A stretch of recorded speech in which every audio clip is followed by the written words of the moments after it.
not saying people haven't died from it. I'm not. You know, this is what I'm saying is that there's nothing else exists. There's nothing else out there apart from COVID.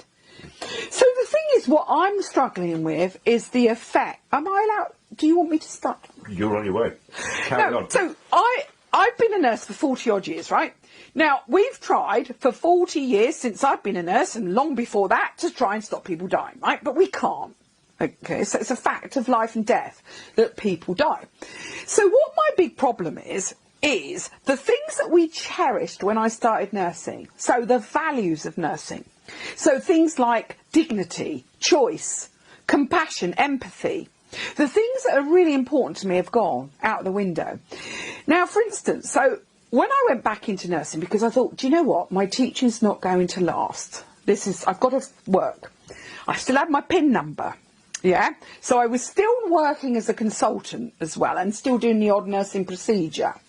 But I didn't really want to be a nurse, but I thought I've got to earn some money. So there was a lot of adverts, if you remember, sort of early March, about come back to nursing. Nurses that have retired, come back into nursing. But there was no sort of entry for someone like me who was actually still on the register. So it took a while to get... I spoke to so many different people. I had emails, honestly, the amount of emails I had from different departments of NHS England. Well, anyway, eventually I got people contacting me. I had several different trusts contacted me. So I thought, right, OK, I'll do a bit of nursing. But I was only bank. I was only going to help as and when. And also, Nightingale, I'd registered with Pulse, who are a big agency. They were doing, I think it's Thomas's and Westminster. But I was going to go up to the Nightingale. So I did all the training, but I was never needed. So I thought, well, I've got to work. So I started at one of the trusts. That's 3 different trusts that I've worked for since March. So I started and I did end of life. And I was absolutely devastated. So, for instance, if I tell you my story that has upset me so much that I still can't really compose myself. So I had a 40-year-old man with sepsis. Now, sepsis was always the biggest killer at the moment. His limbs were black. He was in multi-organ failure. So I looked after him. I was his designated nurse for 2 long shifts. He died at the end of my second shift. So we were 13 hours with half an hour break with full PPE. And I was holding the iPad for him to say goodbye to his wife and children. And I still can't move on from that because that is, to me, criminal. They may catch COVID. I had the wife screaming at me, calling me a effing bitch because I wouldn't let him, it wasn't me. Anyway, since then she's apologised. It wasn't her fault and I totally understand. But why didn't they have the choice of letting them, if they wanted to catch COVID, why not let them be with that person at end of life? Yeah? So that was number one, and that upset me so much. And I said, well, I can't go back there unless you really look after and let them in, give us proper breaks, let the end of life have people with them. So I didn't go back to that trust. So I've actually caused a bit of a problem where I've been because I refuse to go back if they don't look after us. Because if we're not looked after, then how can we look after them? And dehydration, hot weather, it was early April. So then I tried a different trust. I have to be careful because there again I can't really name them, can I? So I'd had an end of life who was a COPD, so a respiratory chap. He was 67. Same thing happened. They wouldn't let his wife in to be with him, and I'm the last person to hold his hand. I'm a complete stranger. So I could do all the physical stuff. Of course I could. I'm used to end of life. I'm especially, you know, that was my not my forte, what do you say, but that was my speciality. So I did all the things, the physical care, but I couldn't emotionally support him how he should have been. Psychologically, what was going through his mind, because they say that hearing's the last thing to go. Now, he was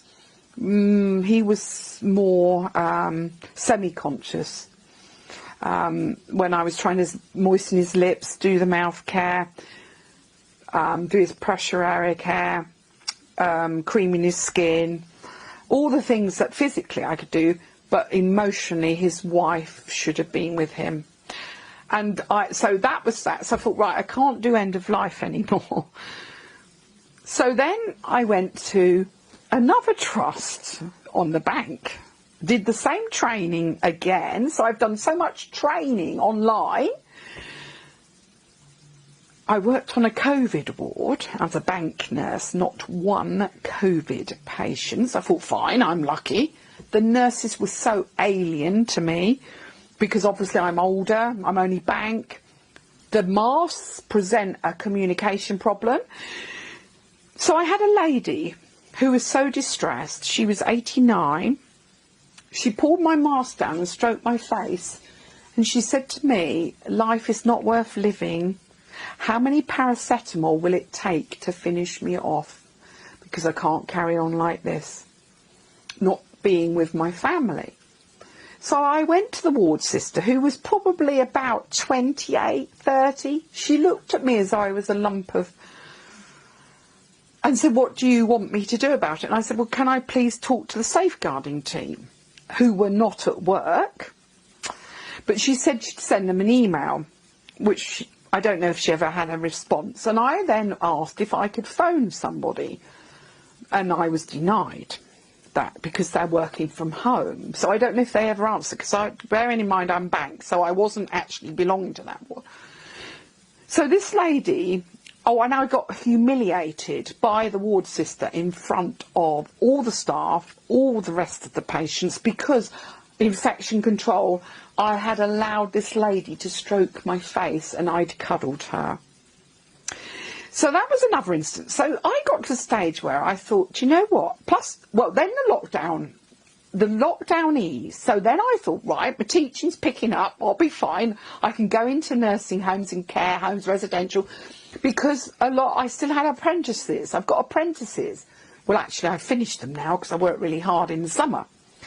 But then, of course, I had to be part of the testing. I was meant to be part of the testing, but some homes let me in without that.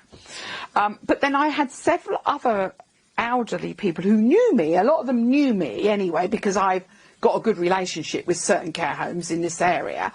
So they were so pleased to see me. Well, it made me feel good. It was like, Nikki, I was so pleased to see you. So then they started talking to me and saying, this is awful. We're being kept prisoners. We're not allowed to see our family. I want to live until I die. And lots of things that really disturbed me, like, why couldn't they make the choice? Let them decide. So they're saying to me, well, why can't I go out? Why can't I see my family? Why can't I live? I am 90, whatever ages they were. If I died tomorrow, at least I've seen my family and I've cuddled them. I've seen my new grandchild. I had a lady in tears because she hadn't seen her great-grandson. And then they started visiting some places they could visit, but only in the garden. So they were outcasts. Or some places are building a pod. And so obviously in the winter you'll be able to sit in the pod. So, but they feel like they're completely ostracised and that they've got the plague or whatever. So what I'm finding is people are saying they want to live until they die. It's the quality of life for them. It's not how long can we keep them alive. They would rather take the risk, because they say to us, we've taken decisions all our lives. We lived from the Second World War. We saw what was going on in the Second World War. We saw that there was a real enemy out there. Well, we're being kept prisoner. I want to die seeing my family. So there were lots of things going on. So I thought really this was upsetting, and I found it really hard anyway. But that wasn't such a bad time, because at least the summer, You know, and I was getting out and still keeping my business. But now, of course, we had the second lockdown. So I've lost my business. I don't see that I'm ever going to pick it up again. But now I've decided that mental health is the only way that I can deal with what's going on, because a lot of them are under the Mental Health Act. So where I'm working now, which is yet a different trust, so that's 3 different trusts that I've worked for since March. Now, I worked a bit during first lockdown for them, but then when the staff came back from shielding, I couldn't work for them as much as the manager really liked me, said, "You've been amazing, thank you for everything you've done, but you're not an RMN, so you can't work for us." So I'm like, but I was good enough to run your shifts when you were all shielding. Anyway, so I thought, fine, that's all right, I'll find another job. But then they came back to me, because now the manager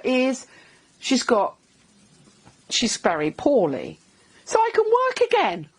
So I can work for them again. So I'm like, okay then, double standards, but it suits me, because actually I like mental health and I've learnt a lot. So these people are under section, so they're not allowed out anyway, but they were at least going out for coffees and stuff before each lockdown. But that was another thing that happened. First, in April, 4 of the mental health that are in a secure unit died from frailties, and they had abused their bodies. So some of them were drug addicts. There were many, many underlying problems. They were frail.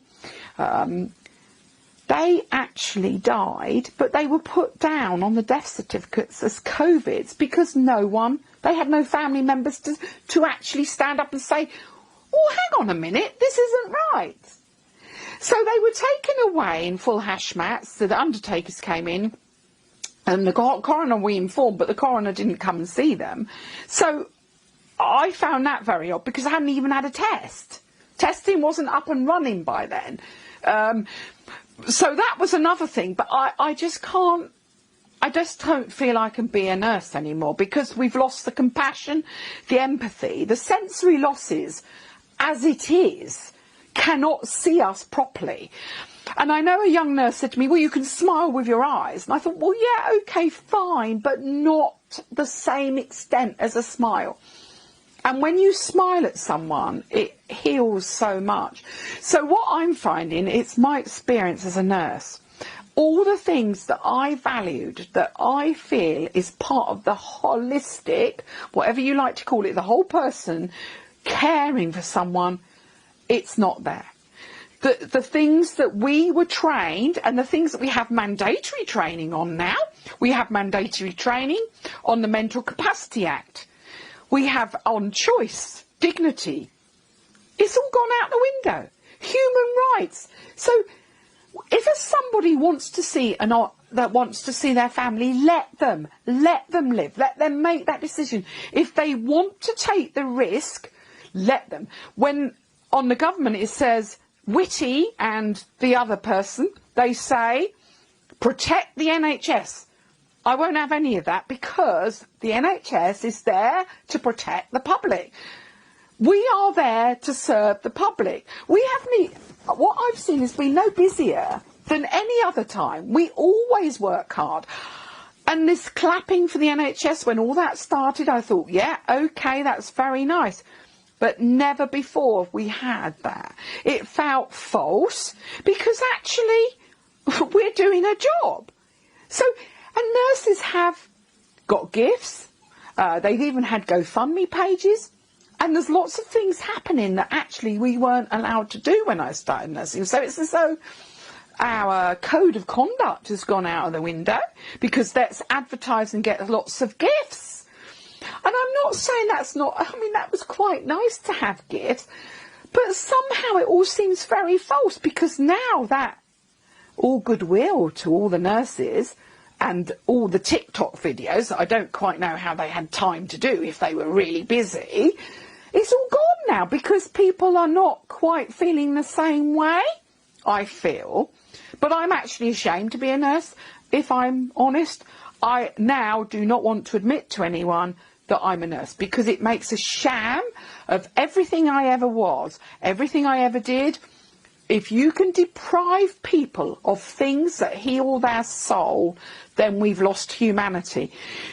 So I don't really know what I'm going to do, because I've got to earn money, and I can carry on perhaps for a while with the mental health, but then when they all come back to work, then I will have lost that as well. And if you speak out, I'm not going to have a vaccine. It's not because I'm anti-vax. It's because I just don't see why you would have a vaccine for something that is you're very unlikely to get. I've never had the flu vaccine. I think your own immune systems are very strong. And yes, nurses always wash their hands a lot. But I'm very concerned about the instilled fear in young people about that they've got to gel their hands. What about their natural bacteria? Wearing masks, you're breathing in the same air, and we have our own immune system in our nose. We have our own cilia. It's as though everything that I've ever known has been destroyed. We did wear masks at certain times, but only when we had people that we knew had something very infectious. So I'm struggling with it all, and I cannot get that man 40 years old, and look, I don't know where he got sepsis from, but to die without his wife and his 14 and 12-year-old son and daughter, what's going to happen to them in the future? The man is out of misery, but what about his wife and children and their memories of their dad? The fact that I felt that I couldn't, well, I wasn't allowed to let them in, but I felt that I'd let him down. So I've got all of that guilt. So there's lots of things that I'm struggling with. So the only way that I can deal with it is to leave nursing, which is sad for me because I have enjoyed it, but I don't enjoy it now. It's a sense of dread because I cannot interact with people properly. My cognitive sensory losses, they can't hear you properly, they watch your face. So you've got this thing on that prevents them from seeing your smile that lights up, and they smile at you, but they can't get your body language. I know that you've got your other things, your body language is, we communicate probably 70 to 80% of us body language, but we're not supposed to cuddle them, we're not supposed to touch them unless we have to, and it's obviously all with gloves on.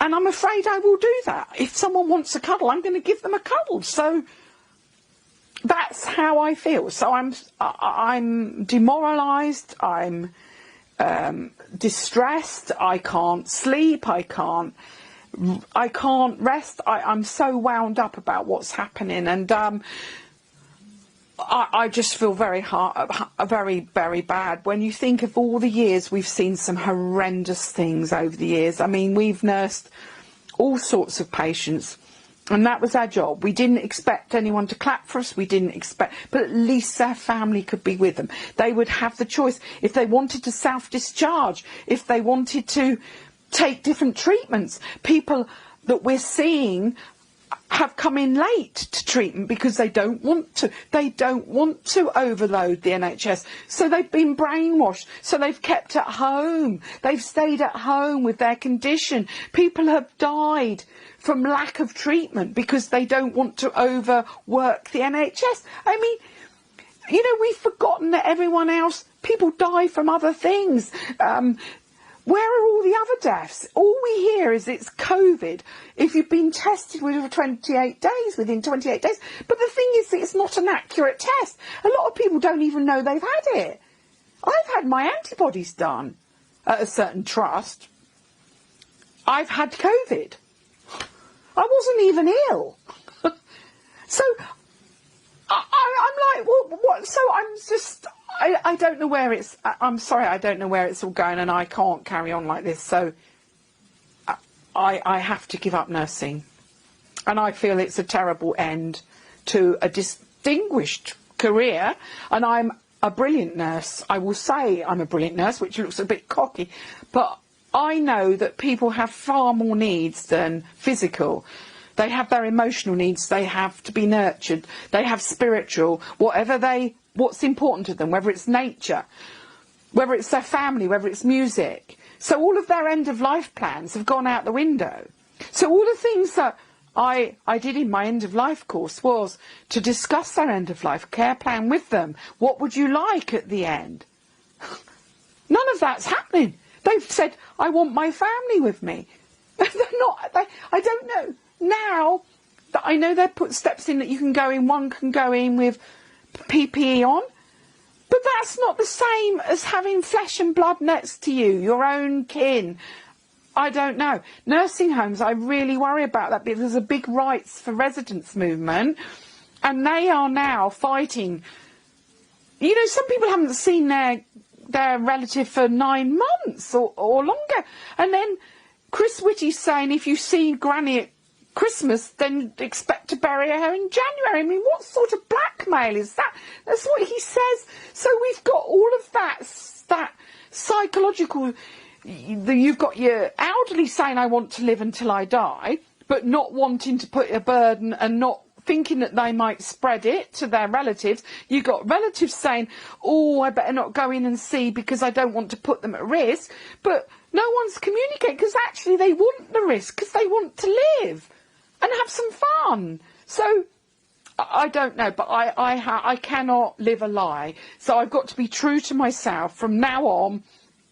And I know people say you're lucky you haven't looked after a COVID. I admit that. I'm not saying we haven't had a COVID, but I've looked after everything else that's end of life, like it always has been. And I cannot stand by. Well, I cannot be part of that. So I've had to make the decision that if I get told I can't work anymore, and the NHS threaten me with whatever, because I think that will come if we don't have our COVID vaccinations, then I will have to say, right, sorry, that's it. But I've written to the the Nursing and Midwifery Council. I've written to everyone, the Royal College of Nursing. I've said I cannot be party to this. I've said, look at the suffering that's going on, and not one reply. I've tried to get social workers when I've been at work with my mental health. We have safeguarding issues. I can't even get hold of a social worker. I mean, where's everybody else is working? Why?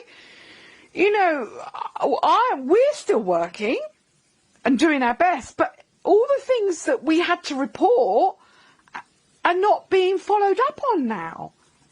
So, anyway, I don't know if I can't, have I talked too much? Is that what you thought, or? Because I don't know. Cause you've just done the most amazing tour de force. You put the whole thing in context. You've not skipped a beat. You've done it absolutely brilliantly. I haven't even needed to ask any questions. It's absolutely brilliant. But I can't. You see, the trouble is I can't name the trusts. I mean, I can tell you, but I can't because they'll have me. Let's pause it for a minute.